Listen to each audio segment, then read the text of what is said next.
ਵੇ ਫਿਰ ਵੇ ਫਿਰ ਲਓ ਜਨਾਬ, ਇਹ ਜਨਾਬ 1509 ਚੈੱਕ ਕਰੋ ਜੀ। 10 ਦਿਨ ਦੇ ਚੈੱਕ ਤੇ ਜਨਾਬ ਦੀ ਬੋਲੀ ਹੋ ਜੇ, ਬੋਲੀ ਦੇ ਵਿੱਚ ਸੁਣੋ ਬੋਲੀ ਇਹ ਜਨਾਬ 1509 ਜੇ। 10 ਦਿਨ ਦਾ ਚੈੱਕ ਤੇ ਇੱਕ ਫੇਰਾ ਹੋ ਰਿਹਾ।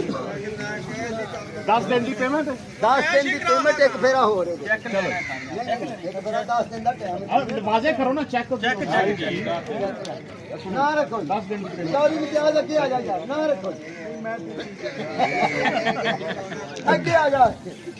1509 ਆਈਟਮ ਹਾਂਜੀ 2800 ਰੁਪਇਆ ਜੀ, 2850 3000 ਰੁਪਇਆ ਪੱਕਾ ਜੀ।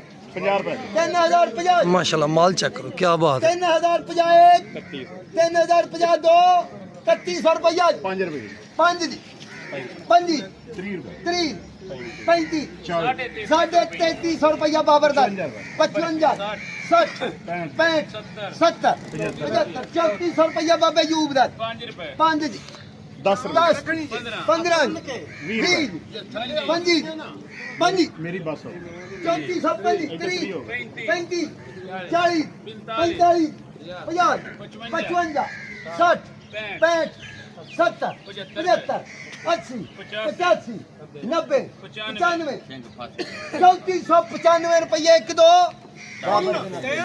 ਲਓ ਜਨਾਬ 1509 ਦੀ ਜਨਾਬ 3495 ਰੁਪਏ ਚ ਹੋਈ ਜੇ। ਕੀ ਬਾਤ ਹੈ ਮਾਸ਼ਾਅੱਲਾ, ਮੁੰਜੀ ਬੜੀ ਸ਼ਾਨਦਾਰ ਹੈ, ਬੜੀ ਅੱਛੀ ਮੁੰਜੀ।